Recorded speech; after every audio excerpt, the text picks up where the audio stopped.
Welcome to the Ask Jordan podcast, answering your questions about selling on Amazon. Now, he's flipped more toys than a stadium full of toddlers. From Long Island, New York, here's your host, Jordan Malik. Hello and welcome to the Ask Jordan podcast. I'm Jordan Malik, your host of the show.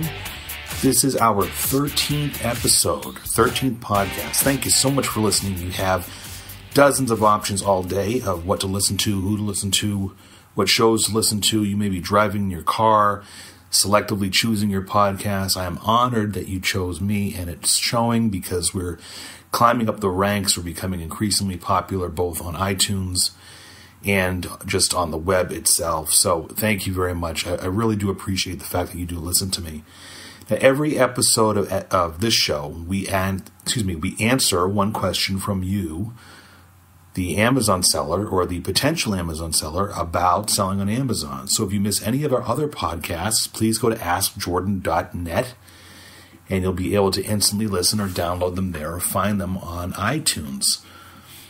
You can get 7 of my best-selling ebooks if you submit a question to the show and if I choose it to answer on the show. So in just a few minutes, I'm going to tell you exactly how to do that.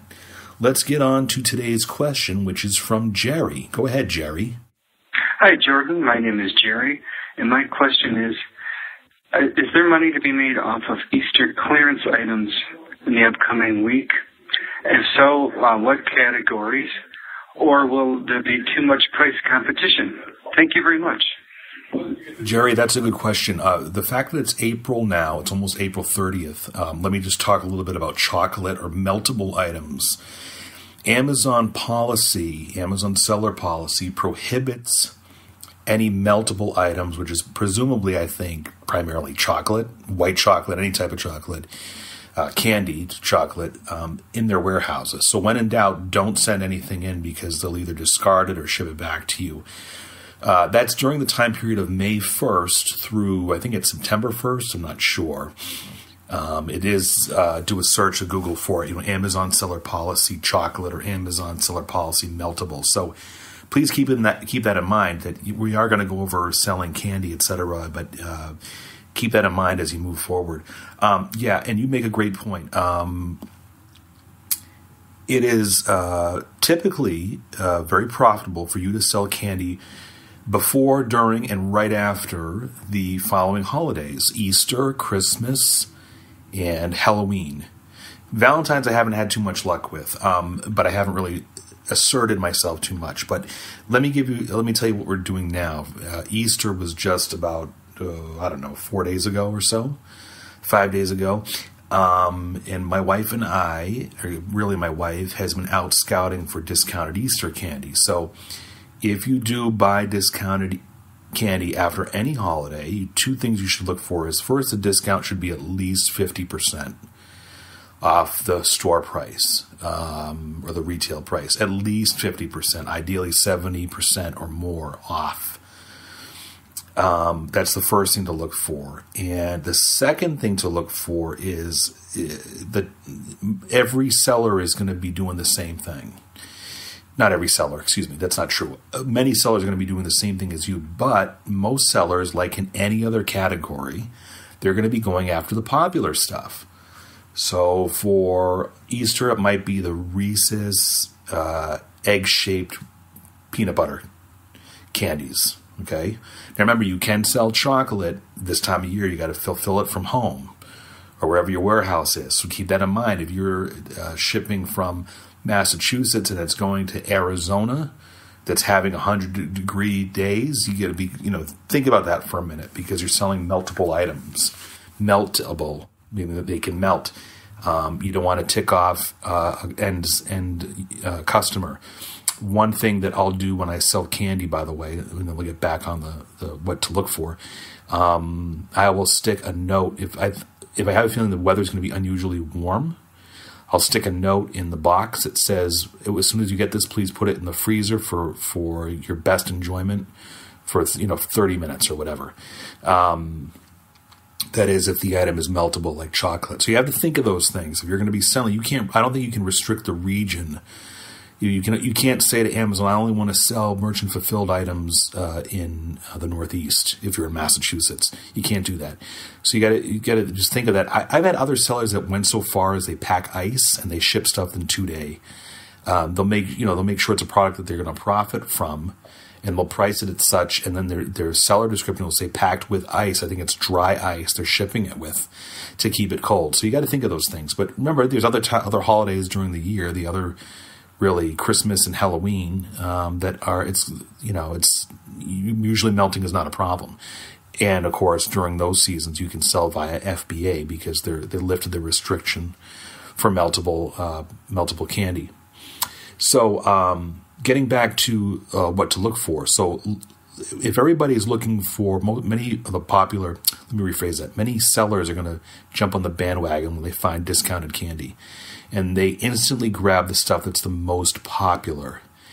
My wife and I look for niche candy that most other sellers either aren't paying attention to or there's just simply a shortage of because they don't have, the manufacturer doesn't have the logistics or the manufacturing power. A company like Hershey or Mars or I don't know who the other major candy companies, they have the capacity and the deep pockets to manufacture, millions, hundreds of millions of one type of candy, whatever you have. We look for the underground stuff that somebody is going to have a hard time. We know somebody's going to have a hard time finding, and that nobody else is really jumping on. So I'll give you an example.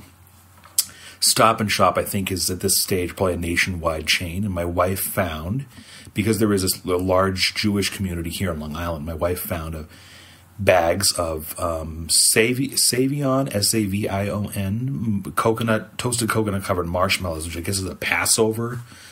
It's a Jewish kind of Passover kosher treat. I don't know, but I've never seen these before. But they're essentially toasted coconut covered marshmallows, and I can't send them into Amazon, so I'm self-fulfilling them, merchant fulfilling the orders.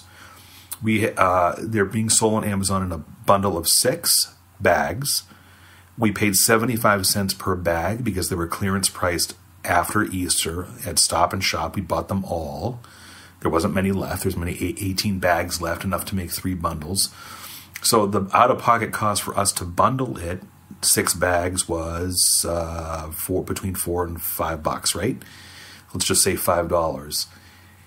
And the cost to ship it, I'm shipping it priority to anybody who buys it. I'm upgrading the customer immediately to priority because it's going to cost me roughly the same as parcel for most of the country.